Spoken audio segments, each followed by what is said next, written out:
warahmatullahi wabarakatuh. Innal hamdalillah nahmaduhu wa nasta'inuhu wa nastaghfiruh wa na'udzu billahi min syururi anfusina wa min sayyiati a'malina may yahdihillahu fala mudilla lahu wa may yudlil fala hadiya lahu. Nashhadu an la ilaha illallah wahdahu la syarika lah wa nashhadu anna Muhammadan abduhu wa rasuluh.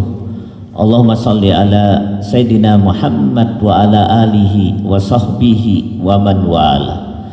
Usikum wa nafsi bitaqwallah faqad fazal muttaqun. Wa qad qala ta'ala fi kitabihil aziz, ya ayyuhalladzina amanu taqullaha haqqa tuqatih wa la tamutunna illa wa antum muslimun wa ba'd. Ihwanu fiddin rahimakumullah.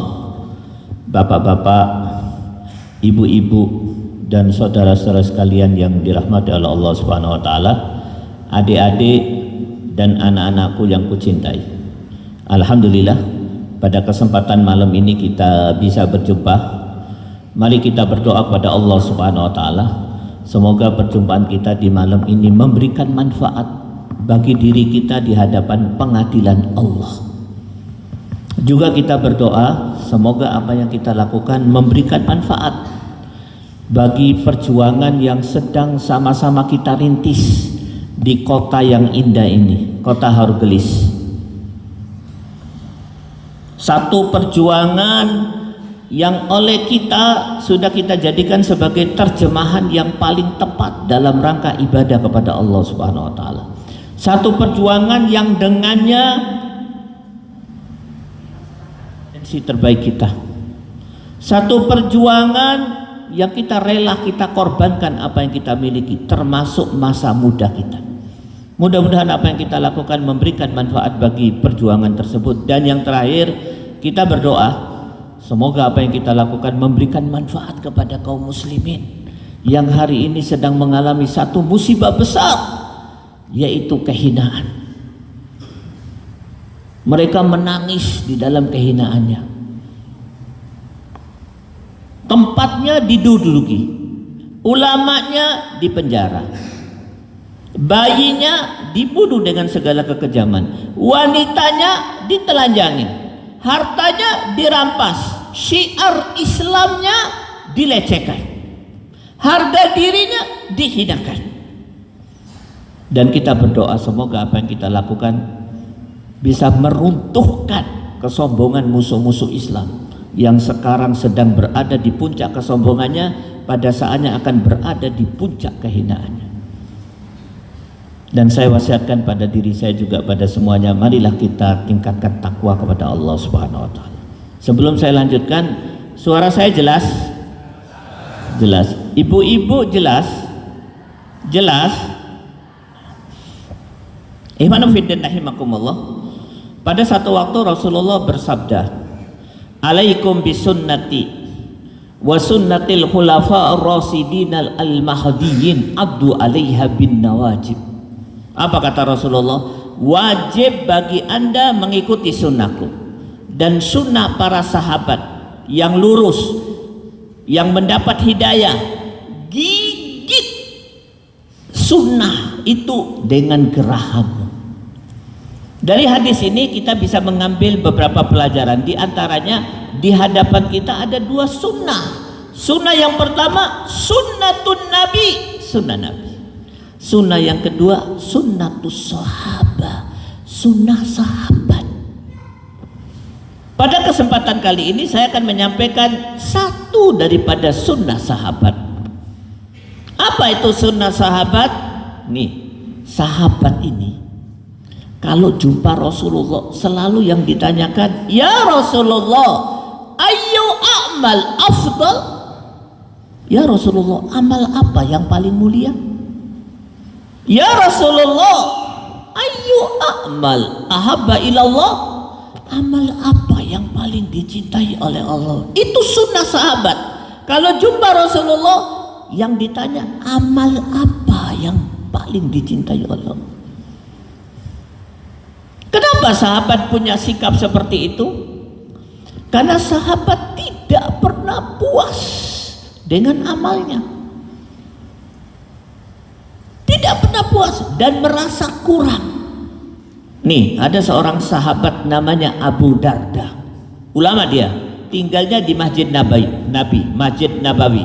Abu Darda itu melukiskan, kami para sahabat semuanya setelah melakukan amal, betapapun kecilnya amal tersebut, pada diri kami ada perasaan.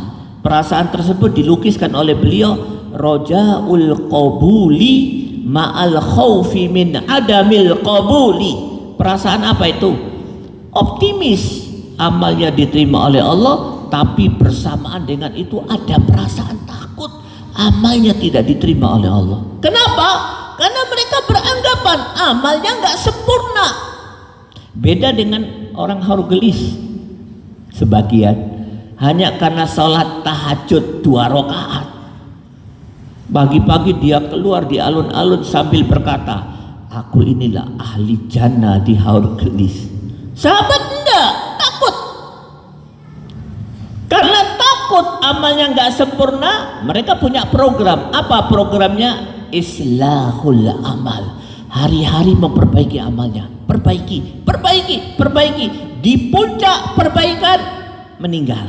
Nah, di puncak kesempurnaan amalnya meninggal.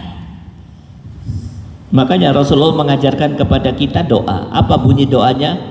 Allahumma ja'al khaira umri akhirah wa khaira amali khawatimah wa khaira ayyami yauma alqaka fi.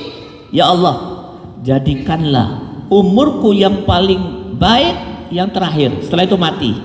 Amalku yang paling baik amal terakhir, setelah itu mati. Hariku yang paling baik hari kematianku, hari aku jumpa engkau. Selalu islahul amal. Ini ada seorang ulama salaf, dia mengkaji kitabus sholat sampai tahun yang ke-50 masih bisa mendapatkan manfaat daripada kitab sholatnya dan memperbaiki sholatnya. Selalu islahul amal. Dan yang ketiga, para sahabat itu kalau luput melakukan amal soleh, melakukan mu'aqobah. Apa itu mu'aqobah? Menghukum dirinya karena tidak melakukan amal soleh. Contoh, Ibnu Umar itu sahabat ulama. Pada satu waktu dia terlambat sholat isya, terlambat 1 rakaat. Apa yang dia lakukan? Dia datang kepada Rasulullah sambil berkata, ya Rasulullah, musibah kabiroh. Loh, musibah apa? Aku terlambat sholat isya. Berapa kali? 1 kali saja. Terlambat berapa rakaat?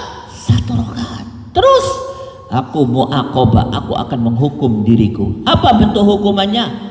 Tidak dia lewati malam hari selama 1 tahun kecuali untuk tahajud, dan tidak dia lewati siang hari selama 1 tahun kecuali puasa Daud. Mu'aqobah. Nah, maka sekali lagi, salah satu sunnah sahabat kalau ketemu Rasulullah selalu bertanya, ayu a'mal afdal, ayu a'mal ahabba ilallah. Nah, pada kesempatan kali ini, di kota yang cantik ini, di masjid yang mulia ini, saya akan menyampaikan jawaban Allah terhadap pertanyaan sahabat, amal apa yang paling baik. Bukan jawaban Rasulullah, tapi langsung Allah. Allah Subhanahu wa taala berfirman di dalam surat 4 ayat 125. Wa man ahsanu dinan mimman aslama wajhahu lillah wa huwa muhsin wattaba'a millata Ibrahim hanifa ila akhir. Bisa dibacakan terjemahannya? Nah, biasanya aku punya tim spesial beliau itu. Baca terjemahan. Jangan lupa tugas kau. Surat 4 ayat 125. Baca ya Syekh Ustadz Nasir di surah. Surat An-Nisa ayat 125. Baca artinya.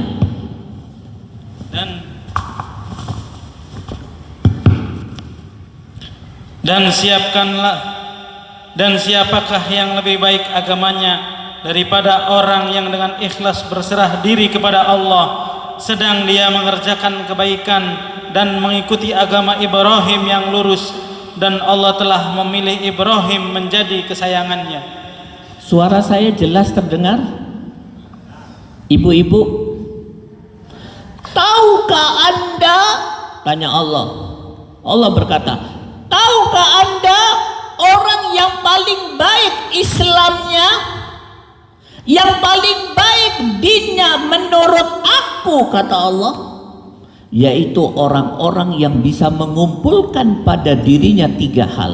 Yang pertama, menyerahkan dirinya kepada Allah, Islam. Yang kedua, muhsin, selalu berbuat baik.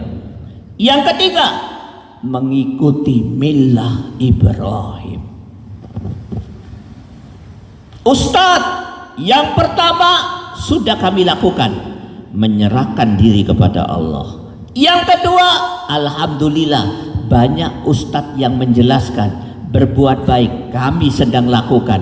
Yang ketiga, kami baru tahu, tidak ada ustadz yang menjelaskannya kecuali sedikit. Apa itu?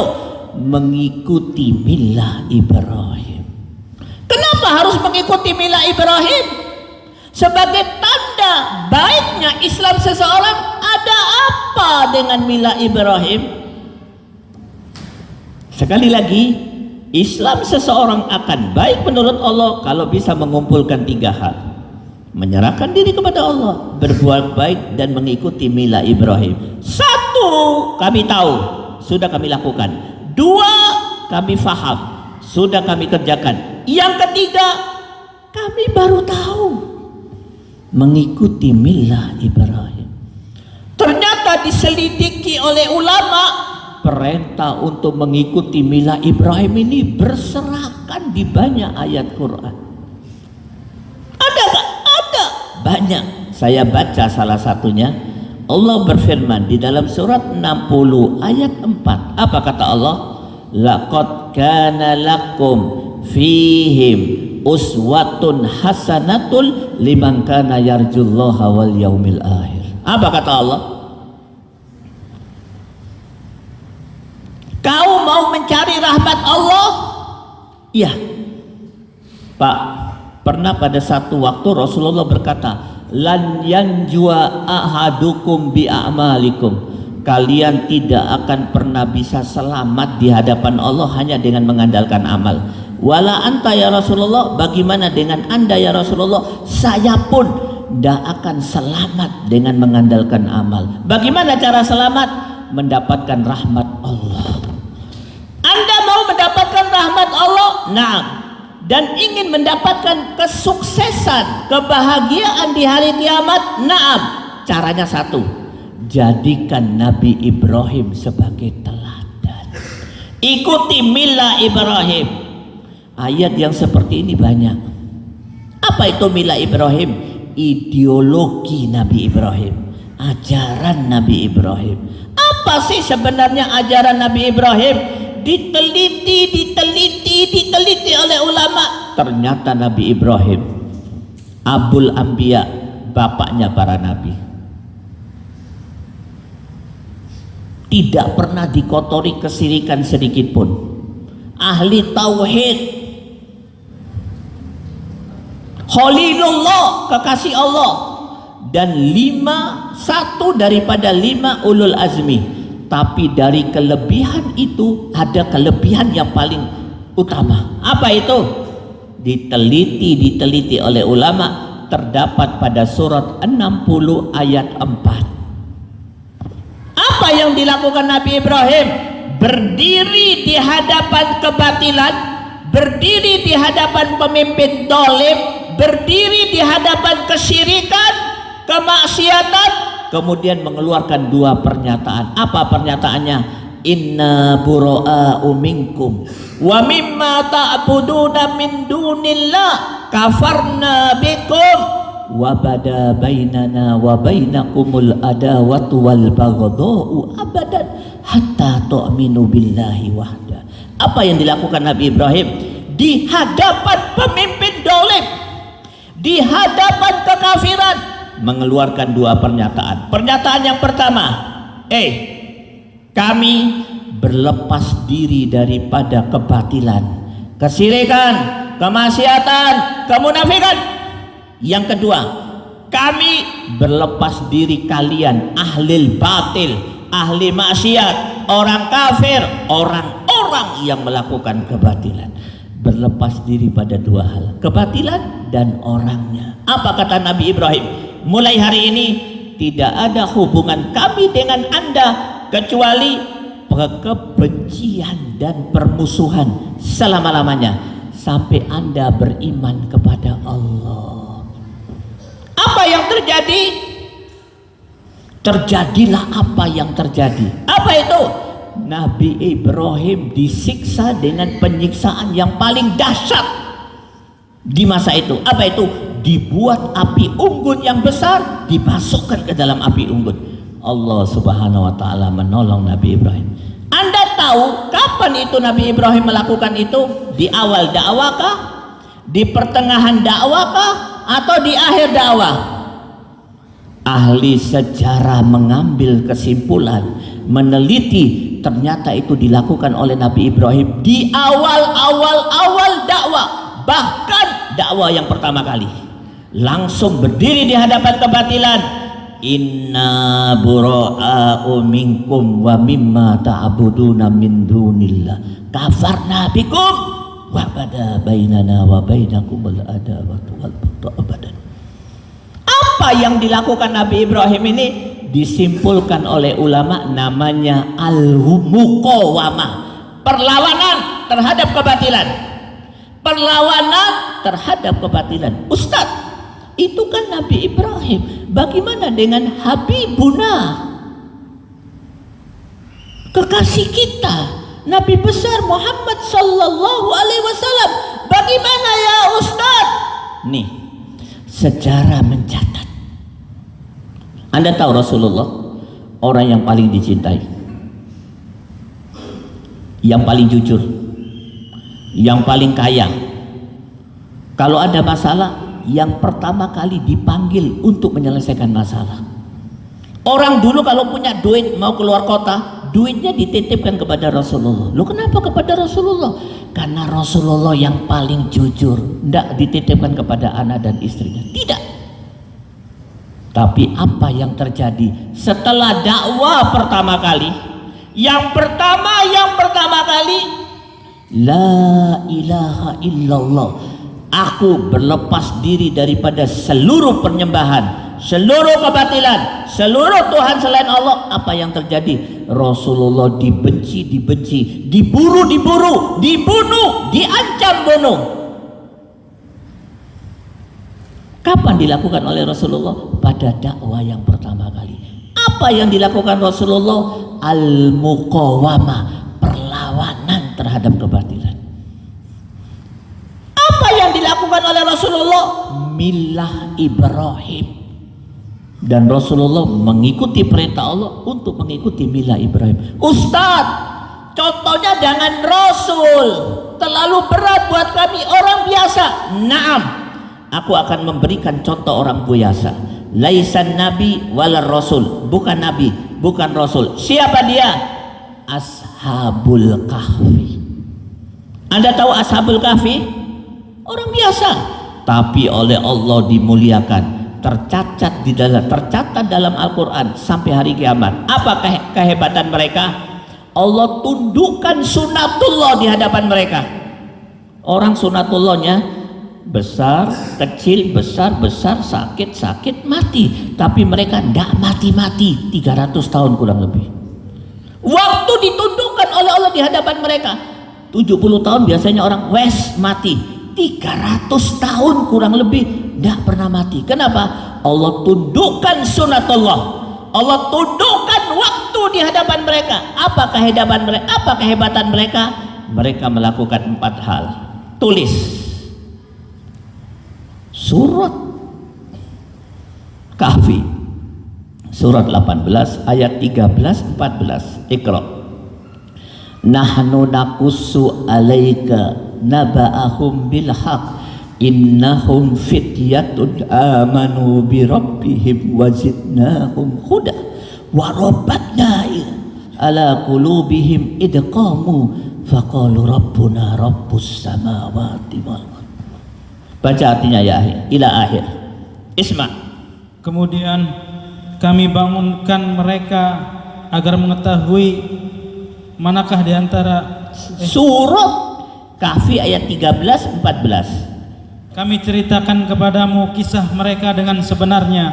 Sesungguhnya mereka adalah pemuda-pemuda yang beriman kepada Tuhan mereka, dan kami tambahkan petunjuk kepada mereka, dan kami teguhkan hati mereka ketika mereka berdiri. Lalu mereka berkata, Tuhan kami adalah Tuhan langit dan bumi, kami tidak menyeru Tuhan selain Dia.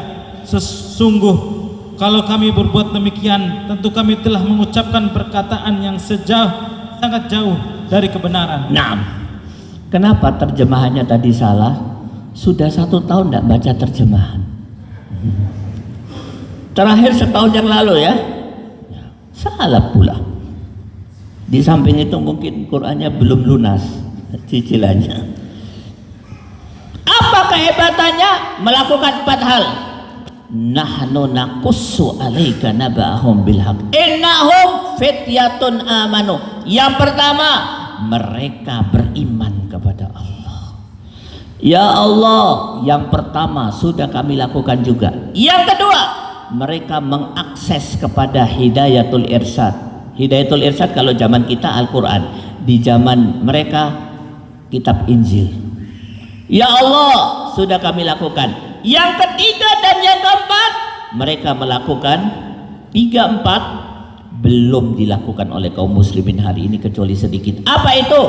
Kamu berdiri di hadapan penguasa zalim, berdiri di hadapan kebatilan, berdiri di hadapan kekafiran. Kemudian faqalu rabbuna rabbus sama, deklarasikan la ilaha illallah. Kami berlepas diri dari seluruh Tuhan yang kalian sembah. Apa yang mereka lakukan? Al-muqawamah, keberanian, kejujuran melawan kebatilan. Dan itu ciri dari millah Ibrahim. Mau benar Islamnya, harus mengikuti millah Ibrahim. Kenapa hal ini saya sampaikan? Kenapa hal ini saya sampaikan? Begitulah para sahabat. Nih saya tunjukkan seorang sahabat, namanya Abi Sa'id Al-Khudri. Abi Sa'id Al-Khudri ini umurnya sudah 80 tahun, sudah tua, 90 tahun mungkin. Sahabat yang lain sudah meninggal. Abi Sa'id itu 5 dari 1 ya, 1 dari 5 sahabat yang paling banyak merawikan hadis. Bahkan ada 1 hadis yang terkenal, hadis tentang amal ma'ruf nahi mungkar, beliau yang meriwayatkan, di mana Rasulullah bersabda, man ra'a minkum munkaran falyughayyiru biyadihi fa illam yastati fa bilisani fa illam yastati fa biqalbi wa dzalika ad'aful iman. Dia yang meriwayatkan hadis tentang amal ma'ruf nahi mungkar, dia pula yang mengamalkan dan mempraktekkan. Apa yang dia lakukan? Waktu itu beliau di masa tua hidup di masa gubernur yang zalim. Pada waktu sholat id, memang kalau sholat id di masa dulu yang berceramah dan yang jadi imam gubernur. Kalau di ibu kota ya khalifah, kalau di desa ya bupati. Gubernur itu ceramah. Apa kata gubernur? Mulai hari ini aku robah ceramah dulu baru sholat. Loh, sholat id mestinya sholat. Kenapa ceramah dulu? Karena kalian semua rakyatku benci kepada aku, maka ceramah dulu baru sholat. Kalau sholat dulu baru ceramah, kalian akan meninggalkan aku. Langsung Abi Sa'id dengan tongkatnya terhuyung-huyung hampir jatuh mendekati gubernur, ditarik jenggotnya gubernur. Ya adu Allah, wahai musuh Allah, Sejak kapan kau robah syariat yang dibawa oleh kekasihku Muhammad sallallahu alaihi wasallam? Apa yang terjadi? Dalam hitungan beberapa menit Abu Sa'id diringkus, dimasukkan ke dalam penjara. Kenapa bisa muncul orang seperti itu? Muqawamah. Kenapa hal ini saya sampaikan? Karena kita hidup di zaman fitnah. Apa tanda fitnah tersebut? Salah satu tandanya kaum muslimin mengalami dua musibah besar. Apa musibah besar tersebut? Dijelaskan oleh Allah di dalam surat Al-Baqarah 85. Apa itu? Hizyum fil hayatid dunya. Kaum muslimin hina hidupnya di dunia, dan kalau tetap rela dengan kehinaan, wa yaumal qiyamati yuradduna ila asadil adab. Hari kiamat dimasukkan ke dalam neraka. Terjadi hari ini, terjadi. Menurut pendapat ulama mujahid, kaum muslimin hari ini sedang mengalami kehinaan. Bahkan sebagian ulama mujahid mengatakan puncak kehinaan. Ulama mujahid loh ini, jangan ulama qaidin. Kalau ulama qaidin akan mengatakan baldatun thayyibatun wa rabbun ghafur. Tenang aja, kita mulia, dapat pahala, ndak usah ngapa-ngapain, santai saja, masuk surga. Kata ulama mujahid, di puncak kehinaan. Apa sebabnya? Salah satu sebabnya kaum muslimin tidak berani melawan kebatilan. Akibatnya apa? Nih lihat, di Haurgelis, tidak usah jauh-jauh. Di Gang Kauman ada judi togel. Di perkampungan kaum muslimin ada penjual narkoba. Di belakang SD Islam ada penjual khamar. Di gang perumahan kaum muslimin ada kristenisasi. Antara rumah kaum muslimin dengan rumah yang lain ada LGBT. Iya apa enggak? Iya apa enggak? Terjadi kan di Haurgelis ini? Terjadi apa enggak? Ya, yang keras. Terjadi apa enggak? Jangan malu. Terjadi. Kenapa?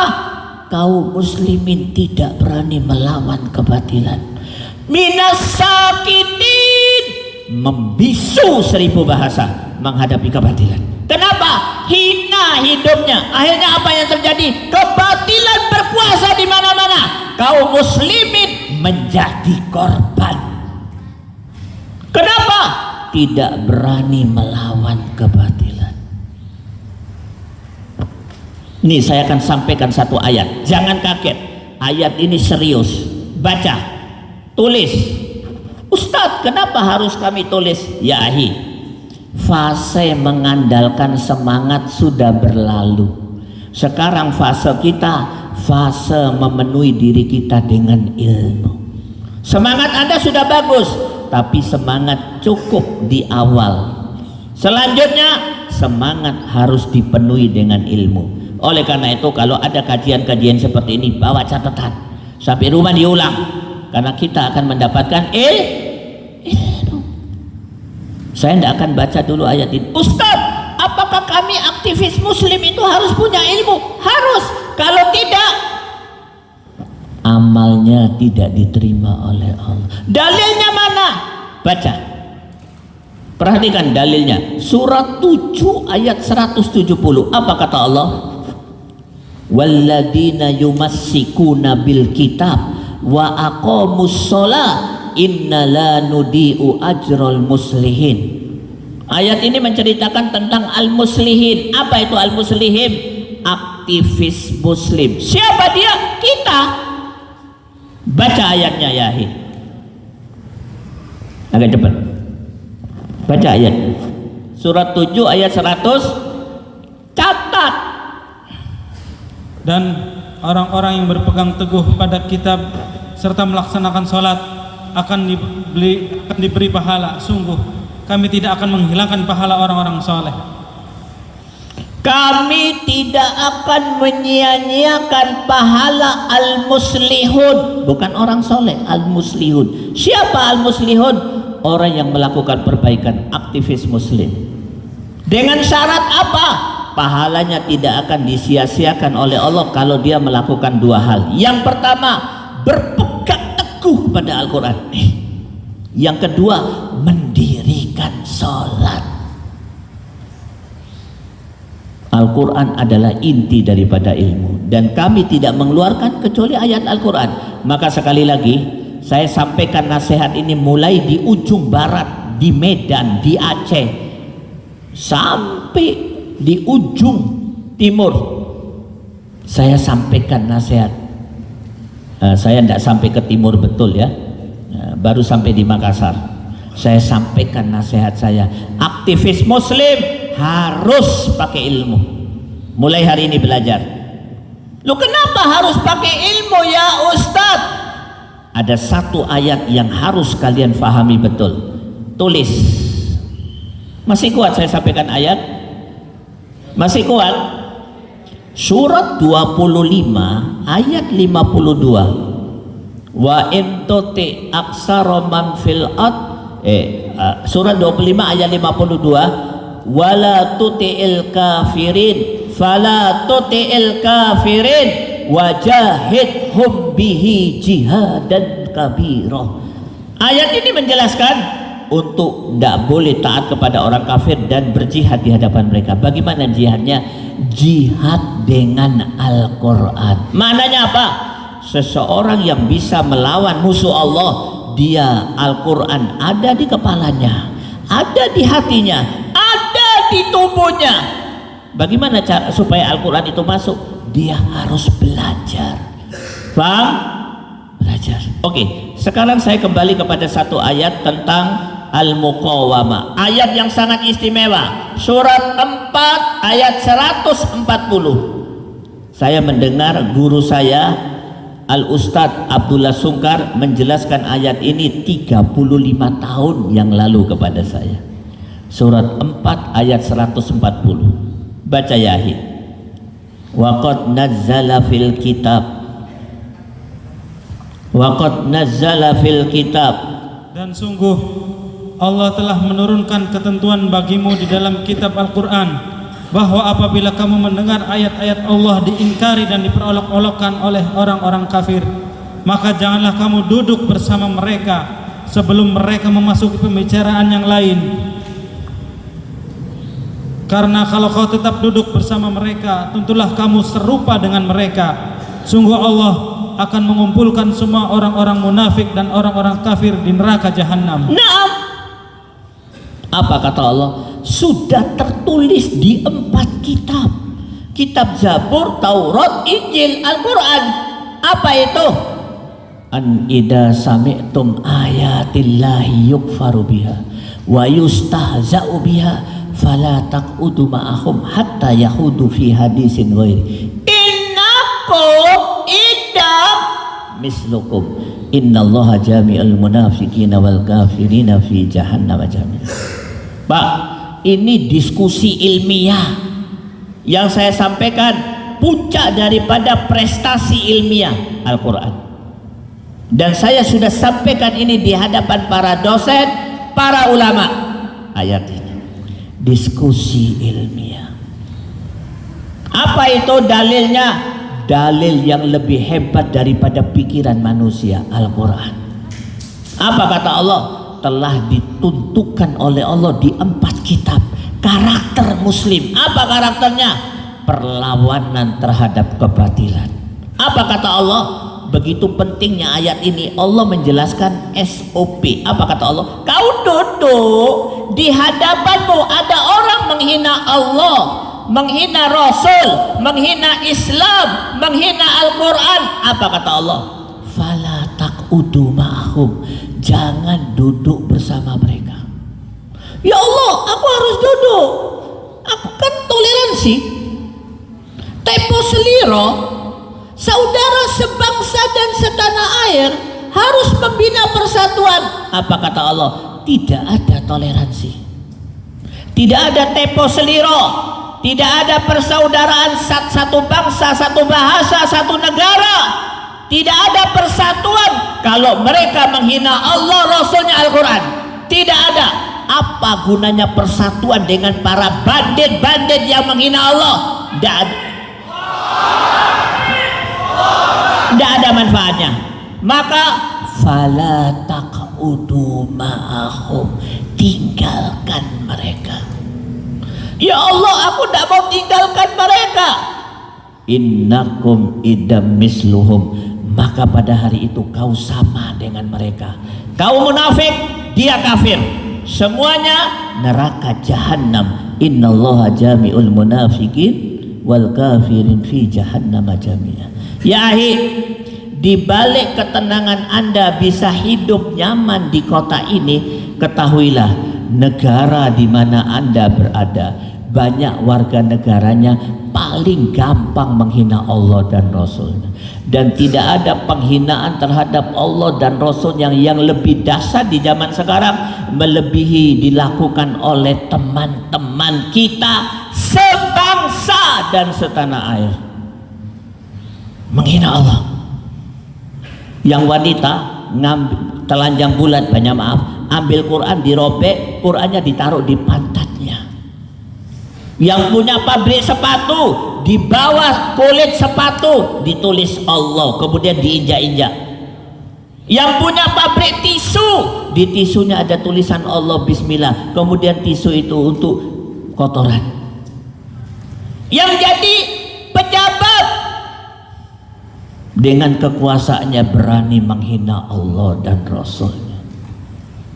Seolah-olah dia mengepalkan tangan, kemudian meninju ke atas sambil berkata, Allah, aku tantang kau. Terjadi apa enggak? Terjadi apa enggak? Jangan duduk bersama mereka. Kenapa? Sekali lagi, karakter daripada din tadi al-muqawamah. Lanjut, ceramahnya lanjut. Kita sambut dulu takbir dari kawan tadi. Takbir.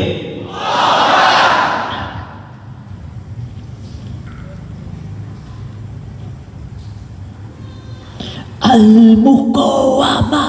Kalau tidak ada muqawamah, tidak ada amal ma'ruf nahi munkar, tidak ada dakwah, tidak ada jihad. Kalau tidak ada keberanian melawan kebatilan. Nih saya mau tanya, siapa di antara Anda yang paling tua? Muda semua, ajib.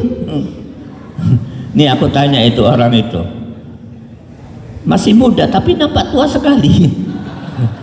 Saya mau tanya Anda, di kota Harugelis ini, kebatilan sekarang dibanding 20 tahun yang lalu berkurang apa tambah? Bertambah. Anda jujur dengan pernyataan Anda? Yang lain setuju? Bertambah. Padahal masjid tambah banyak, kajian Masya Allah, ustadz-ustadz yang datang Masya Allah, gerio Al-Quran ada di mana-mana, tapi kebatilan bertambah. Kenapa? Kebanyakan kaum muslimin minas sakitin, membisu 1000 bahasa, tidak berani melawan kebatilan. Apa sebabnya? Nah, paling tidak ada 3 sebab yang akan kita bahas hari ini. Kenapa mereka bisu? Bisu sekali, tidak berani. Ustadz, kami harus sabar. Kesabaran yang salah. Pak, saya akan ceritakan 2 kisah. Mari kita ambil kesimpulan dari 2 kisah tersebut. Kisah yang pertama, Rasulullah berdakwah di kota Mekah. Di kota Mekah diusir. Maka Rasulullah ke kota Taif. Di Taif disambut anak-anak dengan batu, dilempar muka Rasulullah. Apa yang terjadi? Bersimbah darah Rasulullah. Datang malaikat Jibril. Apa kata malaikat Jibril? Ya Rasulullah, Anda minta apa? akan kami kabulkan, akan dikabulkan oleh Allah. Aku diutus oleh Allah untuk memenuhi seluruh keinginanmu. Apakah kota Taif ini kita akan balik sehingga warga negaranya mati semuanya? Apa kata Rasulullah? Jangan, kasihan, mereka belum tahu dan mereka hanya menyakiti fisikku, maka aku akan siapkan 1000 kesabaran untuk menghadapi mereka. Kisah yang pertama. Kisah yang kedua, Rasulullah hijrah ke kota Madinah. Baru setahun atau 2 tahun di kota Madinah, ada akhwat pakai kerudung, pakai cadar, ya, pakai kerudung menutup aurat, belanja di pasar orang Yahudi, kerudungnya ditarik, terbuka auratnya. Akhwat itu kembali ke rumah, lapor kepada saudaranya datang menantang Yahudi, oleh Yahudi dihajar sampai meninggal, dibunuh. Terdengar oleh Rasulullah, apa kata Rasulullah?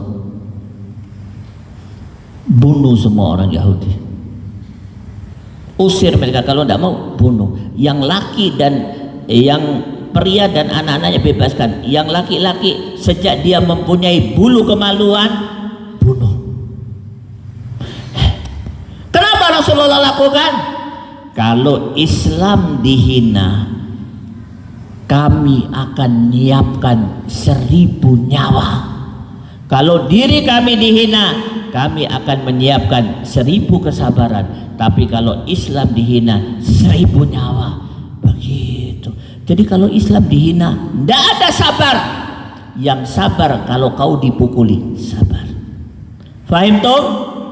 Tapi sayang, 1000 sayang, kaum muslimin memahami kesabaran yang salah. Apa dia katakan?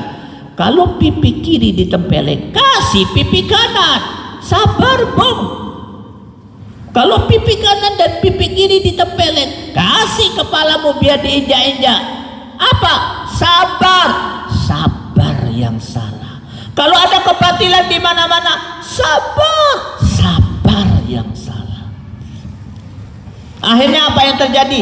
Tidak ada perlawanan. Nah, pada kesempatan kali ini saya akan sampaikan 3 sebab perlawanan terhadap kebatilan tidak bisa dilakukan. Yang pertama, Anda bersama saya? Anda bersama saya enggak? Bersama saya? Ada yang ngantuk? Ada yang ngantuk? Kalau ngantuk, push up 10 kali. Dan moderatornya push up 100 kali. Jadi kalau kalian kasihan sama moderatornya, jangan ngantuk. Dia sudah kurus, push up 100 kali, bahaya dia. Apa sebabnya? Sebab yang pertama, karena ada subhat. Ustadz, subhat itu apa? Nih, saya akan bacakan satu hadis. Hadis ini dicantumkan oleh Imam Nawawi di dalam kitab Arba'in Nawawi, hadis yang ke-6. Anda tahu Arba'in Nawawi ini kumpulan hadis-hadis yang istimewa. Salah satunya hadis ini. Rasulullah bersabda, saya ambil potongannya karena hadisnya panjang. Apa kata Rasulullah?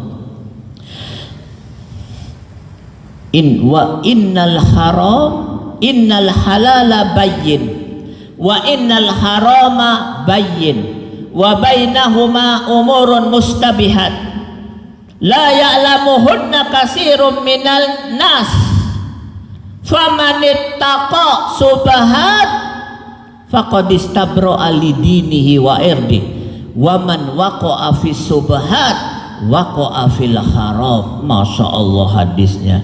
Ini yang saya bacakan hadis Nabi. Menurut para ulama, kalau hadis Nabi dibacakan, dengarkan. Kenapa? Ada pelajaran penting di dalamnya. Saya artikan, perhatikan. Sesungguhnya yang halal itu jelas, tahu. Yang haram jelas. Di antara keduanya ada perkara yang samar-samar. Tidak banyak yang tahu kecuali orang-orang yang menyelidiki. kebanyakan manusia nggak tahu. Apa itu? Samar, nggak jelas halalnya, nggak jelas haramnya, namanya subhat. Maka Rasulullah mengatakan ada dua rumus. Rumus yang pertama, barang siapa yang membersihkan dirinya atau menjaga dirinya dari subhat, maka Allah akan jaga Islamnya dan harga dirinya. Rumus yang kedua, barang siapa yang terjerumus pada subhat, dia terjerumus pada yang haram. Nih saya akan ambil contoh rumus yang pertama. Orang yang menjaga diri dari subhat, dijaga dinnya oleh Allah. Contohnya siapa? Umar bin Abdul Aziz. Umar itu khalifah, pemimpin, anaknya banyak, cuman anaknya miskin-miskin, kecil-kecil miskin. Ini kalau saya ambil umpama, anak-anak lain pakai Oppo, anaknya Umar bin Abdul Aziz tidak punya HP. Anak yang lain naik mobil, dia naik sepeda. Keumpamanya. Maka datang Perdana Menterinya berkata kepada Amirul Mukminin Umar, "Ya Umar, kenapa anakmu miskin? Apakah kau tidak mengambil secara adil hak anakmu dari Baitul Mal?" Karena memang anak khalifah dapat dari Baitul Mal. Apa kata Umar? Menteri, aku ambil hak anakku, aku ambil dan aku berikan pada anakku. Cuman waktu ambil mestinya dapat 100, aku ambil 70. Kenapa? Aku khawatir waktu aku mengambil hak kaum muslimin, maka untuk kehati-hatian aku kurangi hak anakku. Yang 70 yang sedikit aku kasihkan kepada anakku. Dan aku sudah cerita kepada anakku, "Nah, aku ambil sedikit supaya bapak tidak berdosa dan kau tidak berdosa. Setujukah kau, Nak?" "Setuju wahai bapakku." Menghindarkan diri dari subhat. Apa kata Allah? Aku jaga dinnya dan aku jaga harga dirinya. Siapa dia?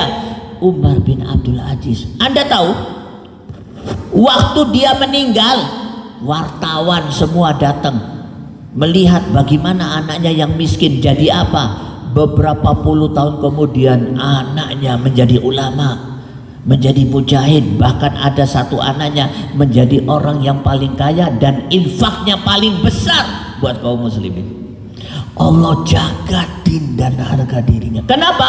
Menjaga diri dari subhat. Tapi barang siapa yang ke subhat, dia akan terjerumus kepada haram. Subhat itu contohnya apa? Nih, dengarkan. Contoh yang pertama, subhat zatnya. Apa subhat zatnya? Subhat zatnya babi, ya, khomar. Hati-hati loh.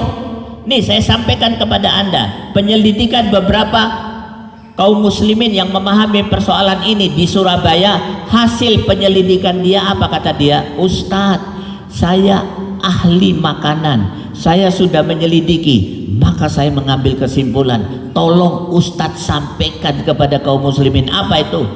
Sebagian besar makanan yang dimakan anak kita di sekolah-sekolah, kalau nggak sampah, racun, subhat, haram.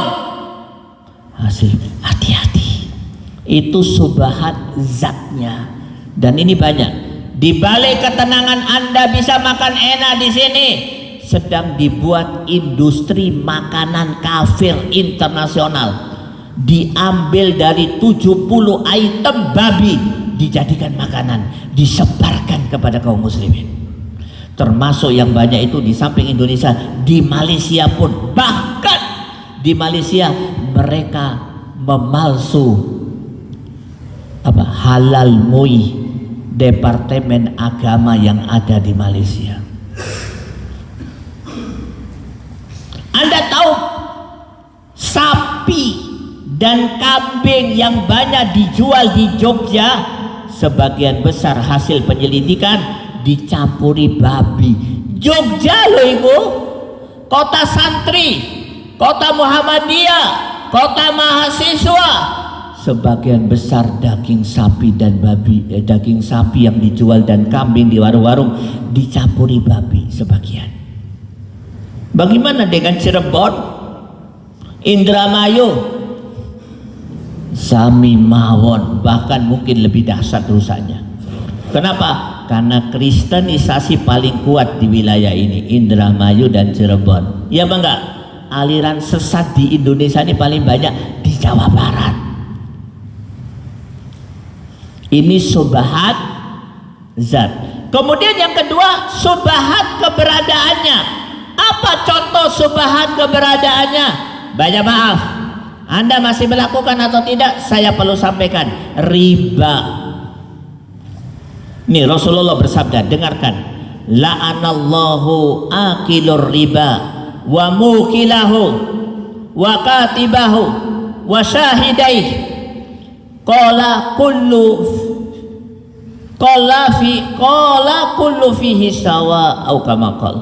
Apa kata Rasulullah? Allah melaknat orang yang hutang riba, memberikan hutang riba, yang menjadi dua orang yang menjadi saksi, yang menulis ahli hukumnya ya atau notarisnya, semuanya sama di hadapan Allah, dilaknat. Anda tahu tidak ada sikap yang paling mengerikan yang Allah berikan kepada makhluknya di dunia melebihi laknat. Hati-hati. Aktivis muslim takbirnya paling banter, bisnisnya riba. Makanya gerakan Islam kalah terus, anggotanya riba, minjem kredit, deposito, riba. Dia bukan part of solution, tapi menjadi the part of problem. Yang kedua, banyak maaf, saya tahu Hargolis kota pedagang, betul saya. Banyak pedagang di sini ya. Ada satu haram yang banyak dilakukan oleh kaum muslimin hari ini. Apa itu? Curang. Apa itu curang? Allah berfirman, tulis surat 83 ayat 1, 2, 3, 4, 5. Wailul lil mutaffifin alladzina idza qalu 'alan nasi yastawfun wa idza qaluhum aw wajanuhum yukhsirun ala yadhunnu ulaika annahum, dan selanjutnya. Anda tahu neraka wel, neraka wel kepada siapa? Al mutaffifin, orang yang curang. Definisi curang itu apa? Ternyata curang menurut ulama bukan curang di dalam bisnis saja atau timbangan. Curang adalah berorientasi kepada keuntungan pribadi dan berorientasi pada merugikan orang lain dalam segala hal.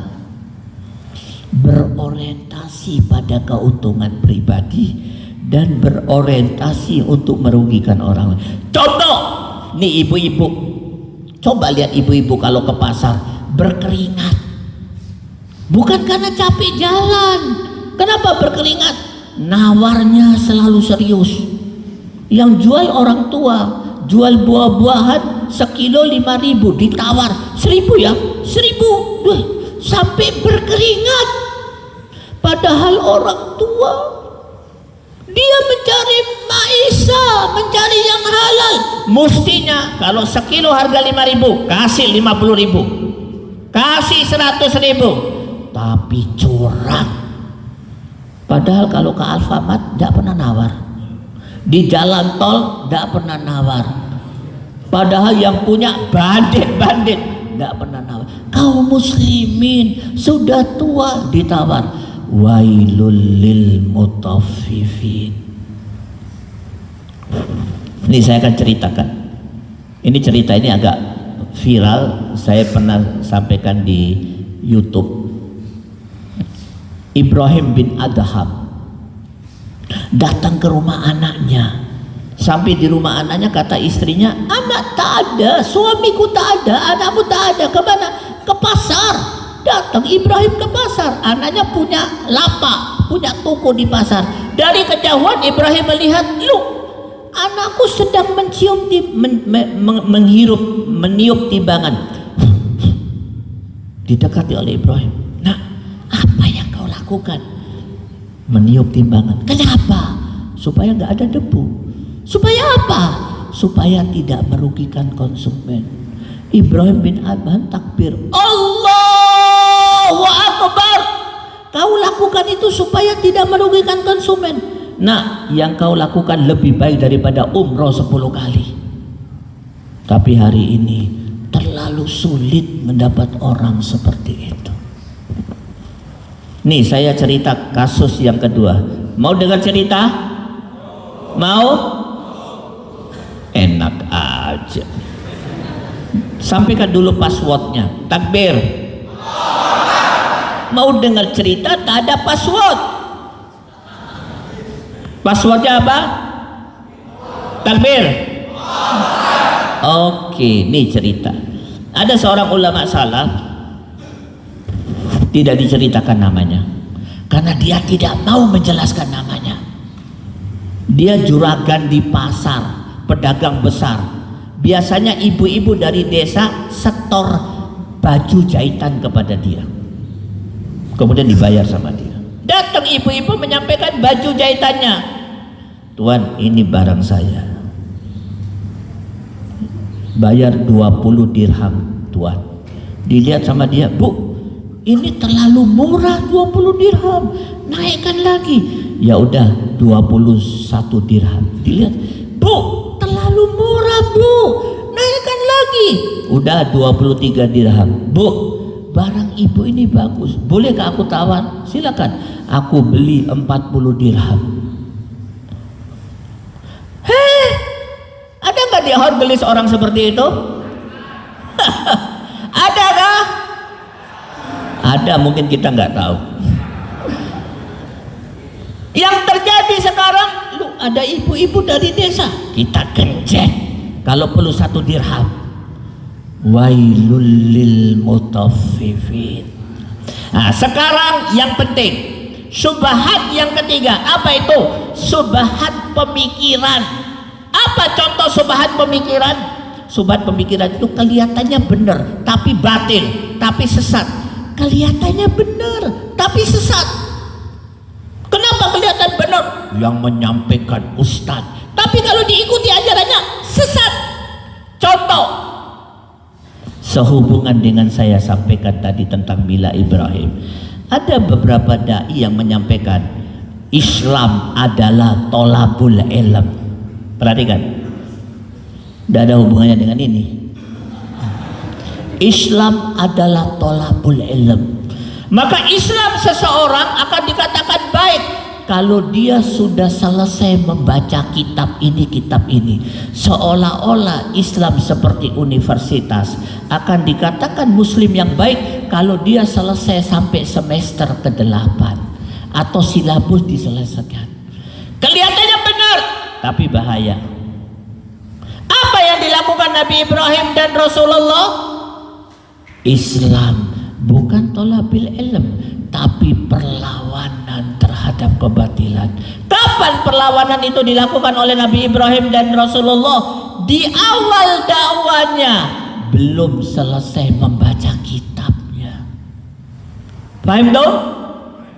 Kalau Nabi Ibrahim mengikuti teori ini, maka dakwah pertama Nabi Ibrahim Iqra 1. Kalau Rasulullah mengikuti teori ini, Islam adalah tolabul ilm, maka dakwah pertama Rasulullah adalah toharo dan pembatal wudhu. Tapi dakwah Rasulullah apa? Pertama, la ilaha illallah. Aku tidak setuju dengan kebatilan kalian, tidak setuju ada ketaatan, peribadatan dan hukum selain Allah Subhanahu wa taala. Dakwah pertama. Apa dakwah pertama? Apa ciri muslim yang baik? Al-muqawamah. Bahaya loh Pak teori ini. Di mana letak bahayanya? Kalau ada orang amal ma'ruf nahi mungkar atau berjihad dikatakan apa? Bodoh. Yang pandai duduk di sini tolabul ilm. Berjuang bodoh. Khawarij, pemberontak, bodoh. Yang betul tolabul ilm. Bahaya loh ini. Di mana letak bahayanya? Kalau musuh sudah menodongkan senjata di kepalanya, apa dia bilang? Tolabul ilm. Tolabul, tidak ada perlawanan. Dan itu terjadi. Apa kata Umar ibn al-Khattab? Ini Umar. Apa kata Umar? Dengarkan. Inna awlan nas wa ahaqqahum bil ilm ahlul jihad. Wa inna awlan nas wa ahaqqahum bil jihad ahlul ilm. Umar, manusia terbaik setelah Rasulullah di umat ini, setelah Abu Bakar, Umar. Apa kata Umar? Yang paling patut dan berhak dikatakan ahlul jihad ulama, dan yang paling patut dikatakan ulama mujahid. Ulama dan mujahid berada pada satu tubuh seseorang. Justru kalau dia berjihad karena dia faham. Tapi hari ini yang berjihad dikatakan bodoh, jahil. Kenapa? Tidak mau tolabul ilm. Karena dia punya pemikiran yang salah. Fahim tuh? Fahim tuh?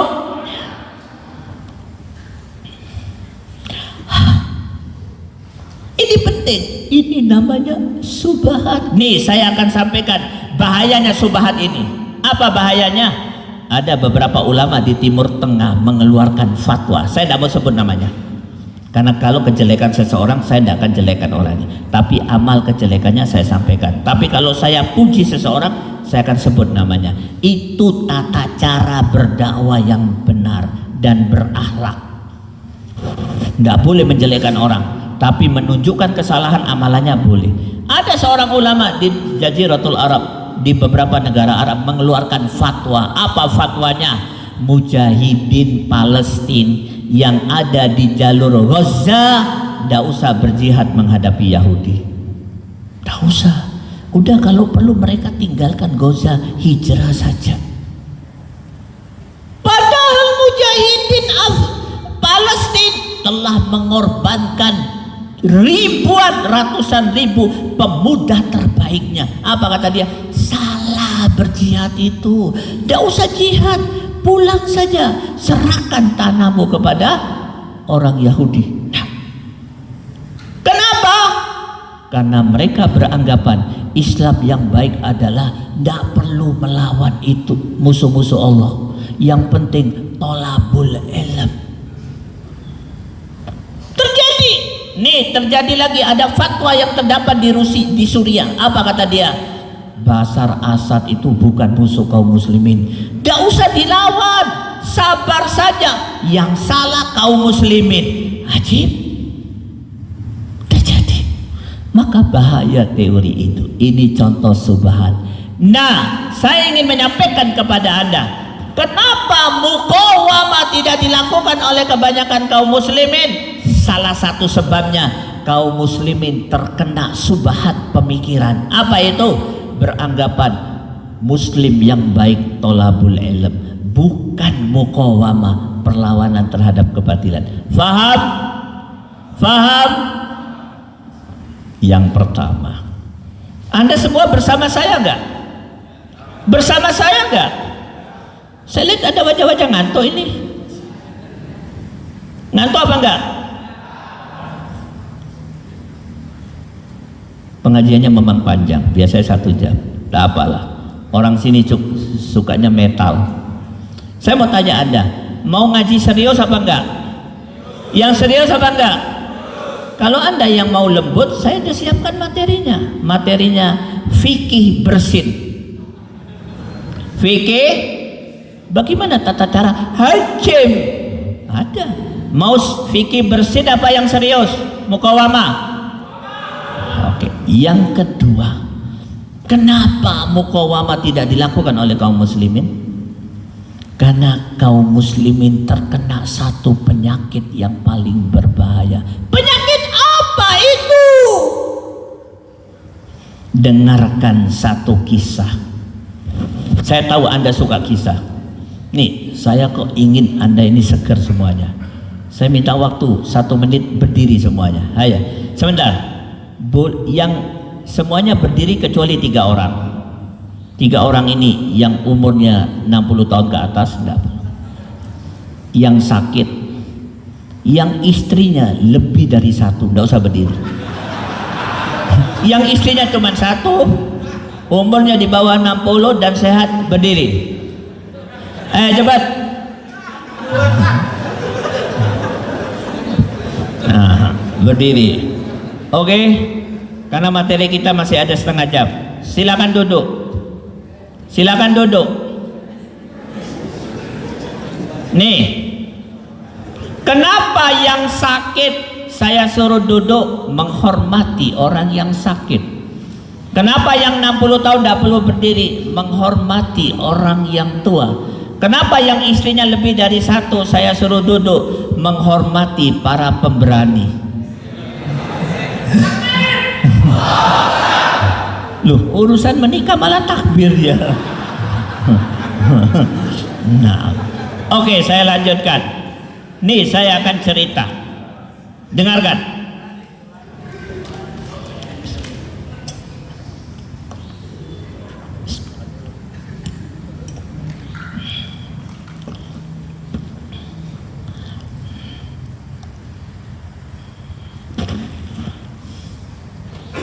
Nasihat saya, kalau minum baca bismillah, makan baca bismillah. Kemarin ada kejadian di Surabaya, seorang akhwat hafal Quran 30 juz, baca, akhirnya kemasukan jin. Jinnya dikeluarkan. Sempat berbicara, apa kata jinnya? Saya mencari celah si akhwat ini, mau saya masuk di badannya tapi tidak bisa. Tapi ada kesempatan saya masuk dan saya masuk. Waktu itu sang akhwat lagi minum, lupa baca bismillah. Jin masuk. Hafal Quran 30 juz. Ya. Dan hari ini kaum muslimin sedang dikirim dengan jin dan sihir. Termasuk beberapa ustadz disihir di jin. Ya. Kemarin saya ke Abi Jibril, lumpuh, matanya tidak bisa lihat, sudah 4 bulan 5 bulan disihir. Saya kemarin ke rumahnya Mahir At-Tawalibi, disihir, tidak bisa bicara dan tidak bisa berjalan. Alhamdulillah sudah diruya. Siapa yang menyihir?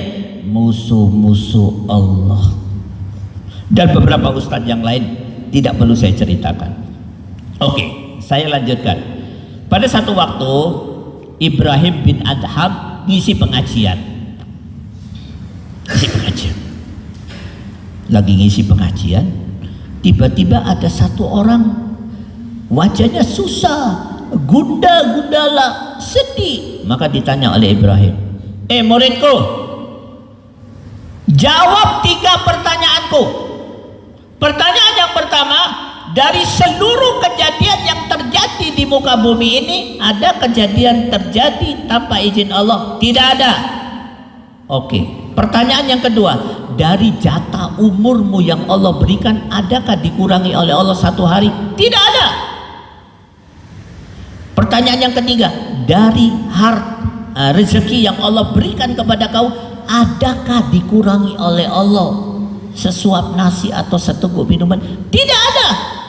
Muridku, kalau seluruh pertanyaanmu terhadap kalau seluruh jawabanmu terhadap pertanyaanku tidak, la, ente, kenapa kau sedih? Bukankah semua rezeki diberikan oleh Allah? Jatah umurnya diberikan utuh, semua kejadian pasti terjadi atas kehendak Allah. Kenapa kau sedih? Pelajaran apa yang bisa kita ambil dari kisah ini? Muridnya Ibrahim bin Adham, ustadznya 100 kali lebih hebat dari ustadz di sini. Kajiannya 100 kali lebih hebat. Muridnya 100 kali lebih hebat daripada murid yang ada di sini.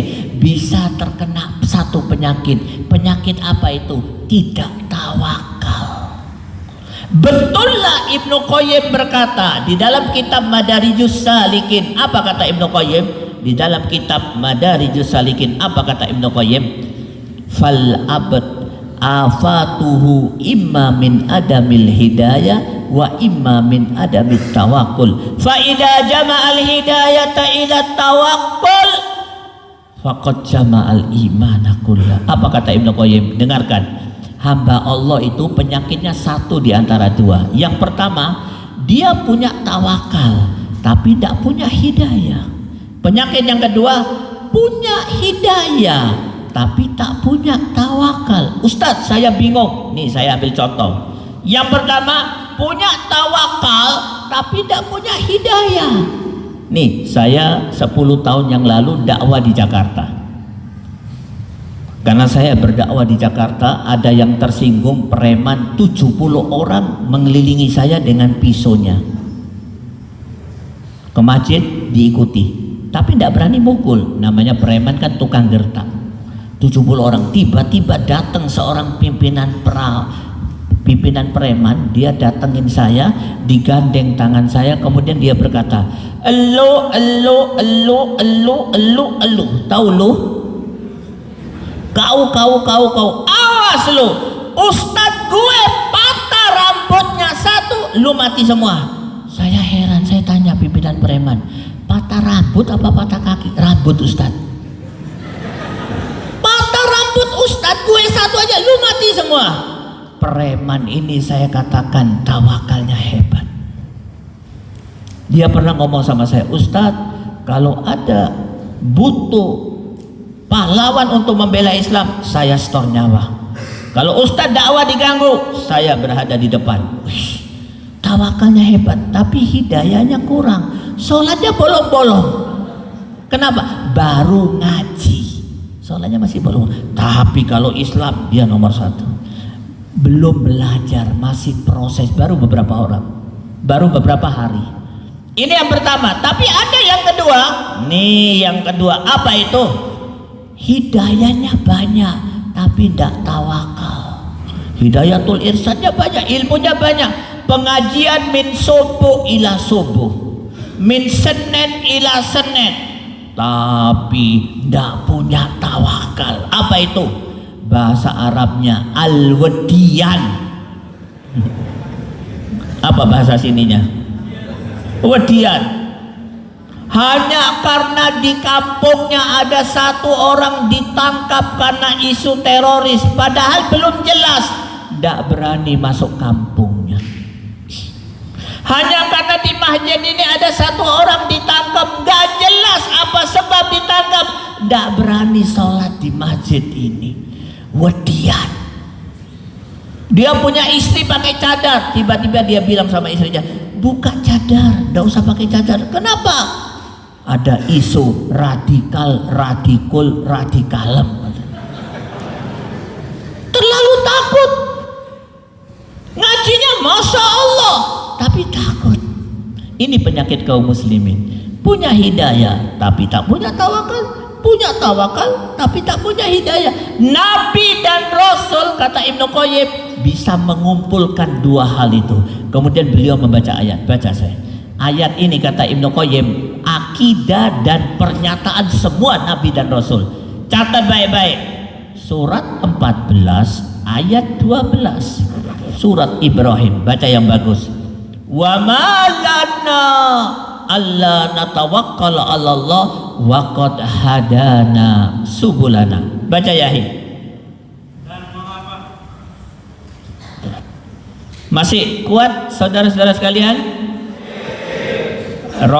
Siapa ini namanya? Roisul Jalasa minta saya ngisi sampai jam 10. Masih kuat? Masih kuat? Baca. Dan mengapa kami tidak akan bertawakal kepada Allah, sedangkan Dia telah menunjukkan jalan kepada kami, dan kami sungguh akan tetap bersabar terhadap gangguan yang kamu lakukan kepada kami. Dan hanya kepada Allah saja yang bertawakal berserah diri. Wa malana alla natawakkal 'ala Allah wa qad hadana subulana. Kenapa kami tidak tawakal padahal Allah sudah memberikan hidayah kepada kami? Makin besar hidayahnya, makin tawakal. Itu para rasul. Makin dapat hidayah dari Allah, dapat ilmu, makin tawakal. Itu Nabi dan Rasul. Tapi beda dengan kebanyakan kaum muslimin. Makin ngaji, makin banyak ilmu, makin ketakutan dan wedian. Pak, persoalan kaum muslimin hari ini bukan kekurangan ustadz. Ustadz banyak, bukan kekurangan syekh banyak. Siapa yang umroh terakhir tadi? Yang umroh terakhir siapa? Yang belum umroh siapa? Yang mau umroh tolong didata. Kasihan ya. Nih dengarkan saya. Anda kalau umroh di Masjid Nabawi atau di Masjidil Haram, ke kanan nabrak syekh, mundur nabrak syekh, ke sana syekh, ke sini syekh tok. Ndak kekurangan syekh, ndak kekurangan ustadz, ndak kekurangan ilmu hari ini. Kekurangannya apa? Orang-orang yang berani bertawakal kepada Allah Subhanahu wa taala. Hafidul Quran, setiap tahun dunia mengeluarkan lebih dari 1 juta hafidul Quran. Ulama dunia setiap tahun mencetak lebih dari 1 juta ulama. Anda tahu di Mesir, anak saya telepon di Mesir, Ustadz, Abi, anak saya di Mesir telepon, Bi, di Mesir ini Abi yang jual gorengan S2, jual gorengan S2 jurusan agama, ulama di mana-mana, tapi tidak menyelesaikan masalah. Kenapa? Persoalan umat bukan kurang ulama, kurang orang yang tawakal kepada Allah, berani membela Islam. Iya enggak? Padahal Allah menjelaskan satu rumus yang sangat istimewa. Rumus apa itu? Masya Allah. Tulis surat 65 ayat 3. Apa kata Allah? Wa may yatawakkal 'alallah fahuwa hasbuh. Barang siapa yang tawakal kepada Allah, Allah akan memenuhi segala kebutuhannya. Apa kata Allah? Tugas kau tawakal, tugasku beres semuanya. Urusan kau beres, tugas kau tawakal. Tawakal seperti apa? Nih saya akan kisah, sampaikan satu kisah. Siap mendengar kisah? Dengarkan. Ada satu buku judulnya Asbalul Ulama. Asbal itu anak singa. Ternyata singa dewasa anaknya juga singa. Singa dewasa anaknya singa. Orang hebat di masa gedenya, waktu kecil istimewa. Di dalam buku ini diceritakan ada satu wanita yang istimewa, masih kecil.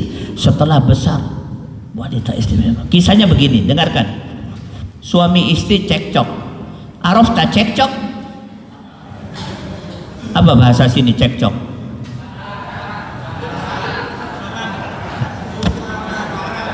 Tukaran. Suami dan istri tukaran di hadapan 12 orang anak. Tiba-tiba suami mengatakan, wahai istriku, besok aku mau haji. Loh kenapa? Aku sudah tua, rambut memutih, tulang sudah lunglai. Pokoknya besok aku mau haji sebelum kematian datang. Istrinya mengatakan, pokoknya nggak usah haji. Maafi fulus, nggak ada duit.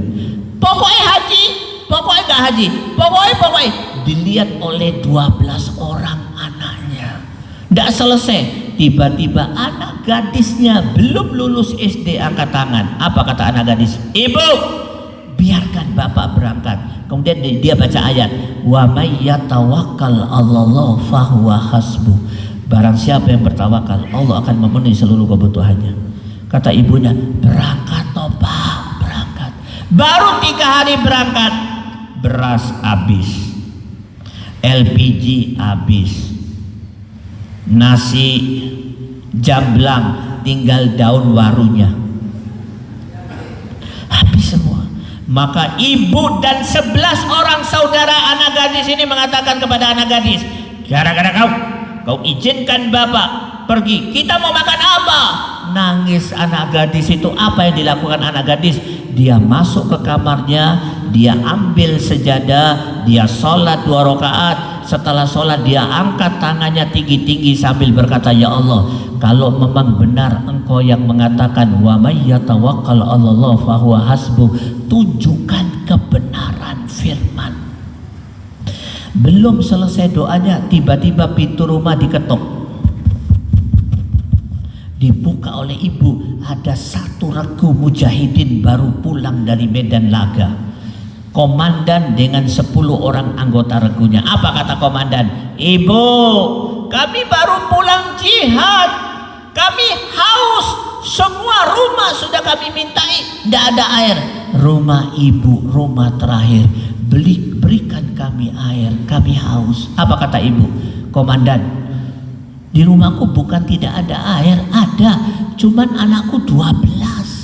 Kalau aku berikan air itu, anakku mau minum apa? Belum selesai ibu berkata begitu, sang anak gadis dari kamarnya mengambil tempat minum pribadinya, diberikan kepada komandan. Diminum oleh komandan, diserahkan kepada 10 regu anggotanya, 10 prajuritnya, semuanya minum. Tempat minum habis, air kosong. Apa yang dilakukan komandan? Tempat minum yang kosong itu, komandan mengeluarkan sesuatu dari jaketnya, sebongkah emas ditaruh di tempat minum. Kemudian komandan berkata, prajuritku, siapa yang mau melakukan seperti yang aku lakukan silakan. Semua prajurit mengeluarkan sebongkah emas penuh. Untuk makan 5 tahun tidak habis. Maka pada saat itu anak gadis mengatakan, wa may yatawakkal 'alallah fahuwa hasbuh. Masya Allah.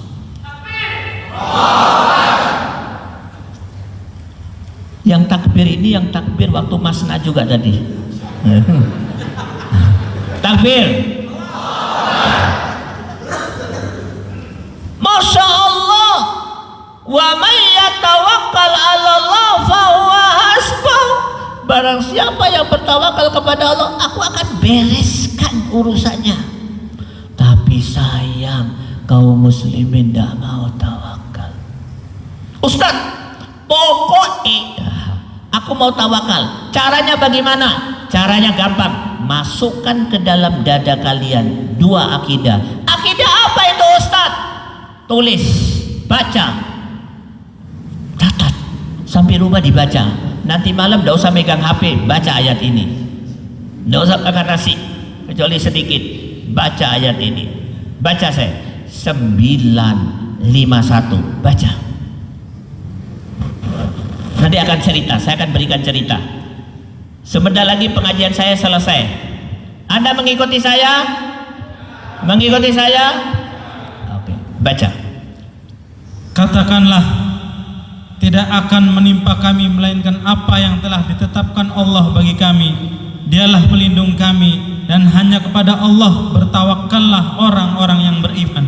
Qul la yusibana illa ma kataballahu lana huwa maulana. Masya Allah.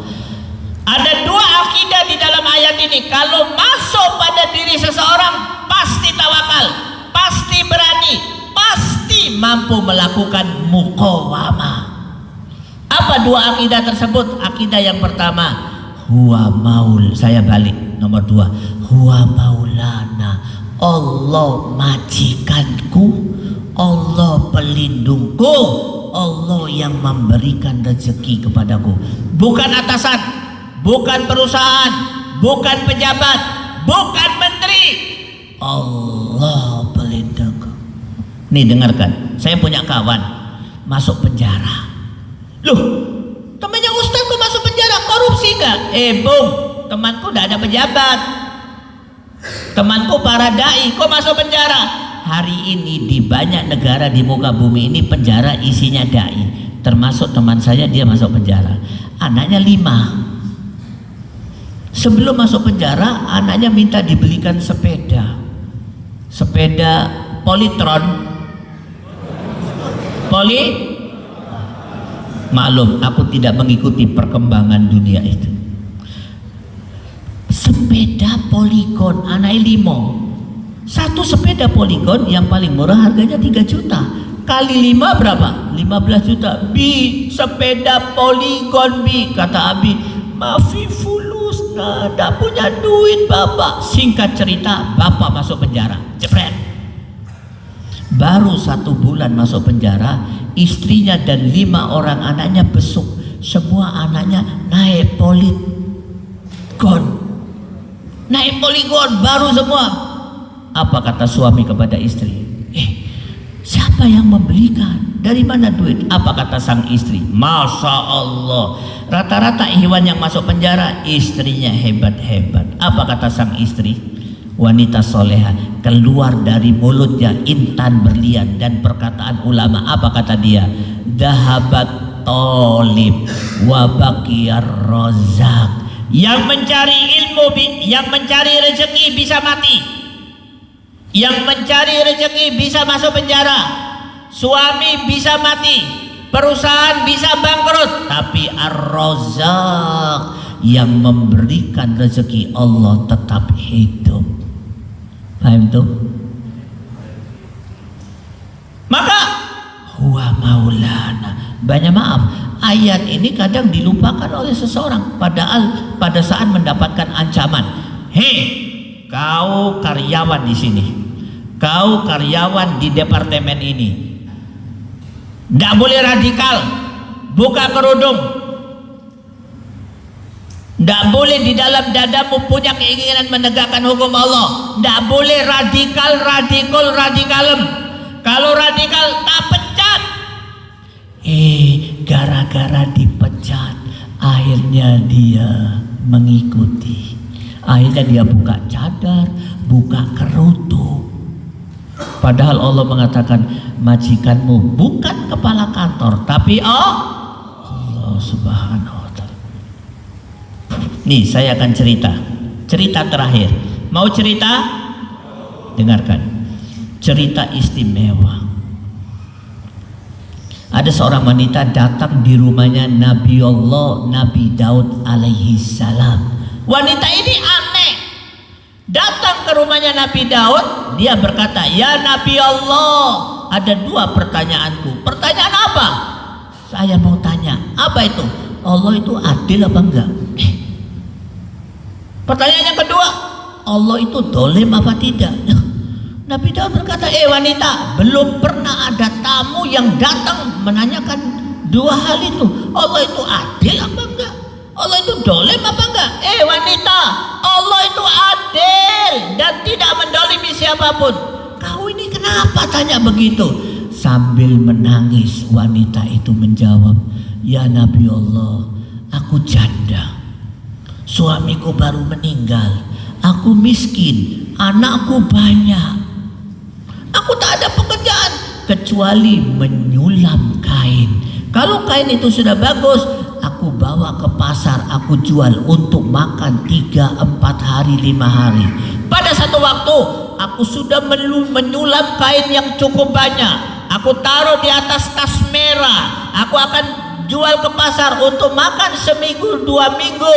Tiba-tiba datang burung besar menyambar tas merahku. Aku mau makan apa? Allah adil apa dolim? Aku ini miskin."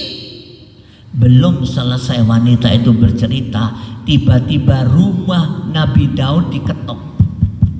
Dibuka oleh Nabi Daud, ada 10 orang. 10 orang itu berkata, salah satunya juru bicaranya berkata, "Ya Nabi Allah, kami sepakat untuk infak masing-masing 100 dinar.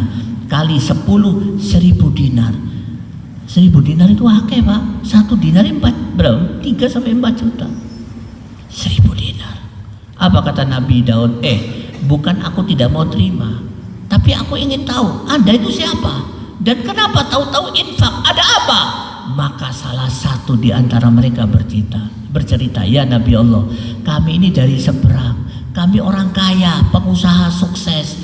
Waktu naik perahu menuju ke sini, perahu kami karam, air masuk, hampir tenggelam.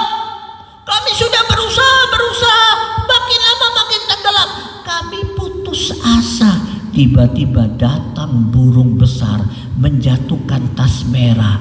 Kami buka kain itu kami gunakan untuk menutup bolong-bolong yang ada."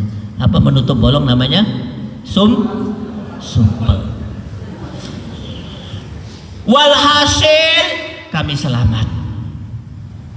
Maka kami bernadar, kalau kami sampai di daratan, kami akan infak masing-masing 100 dinar. Selama dia, apa kata Nabi Daud? Diambil 1000 dinar dikasihkan kepada wanita. Apa kata Nabi Daud? Wanita, tanpa sepengetahuan kau, Allah bertransaksi di atas langit untuk kepentingan kau. Nih, kau gunakan untuk makan 5 tahun dah habis. Iman fiddin rahimakumullah. Huwa maulana. Kalau nggak ada ini, orang nggak akan bisa tawakal. Yang kedua, bagaimana caranya supaya tawakal? La yusibana illa ma kataballahu lana. Tidak ada kejadian kecuali terjadi atas izin Allah. Maka iman fiddin rahimakumullah, sudah saya sampaikan 2 sebab kenapa orang tidak bisa muqawamah, berani menghadapi kebatilan. Yang pertama, kena penyakit subhat yang disampaikan oleh beberapa dai yang kurang faham persoalan. Apa itu? Islam adalah thalabul ilm, bukan muqawamah. Bahaya. Yang kedua, wadiyan, al-wadiyan, takut terhadap manusia dan tidak takut kepada Allah Subhanahu wa Ta'ala. Mungkin itu saja yang bisa saya sampaikan. Sebelum saya akhiri, saya ingin menyimpulkan. 1. Takbir. 1.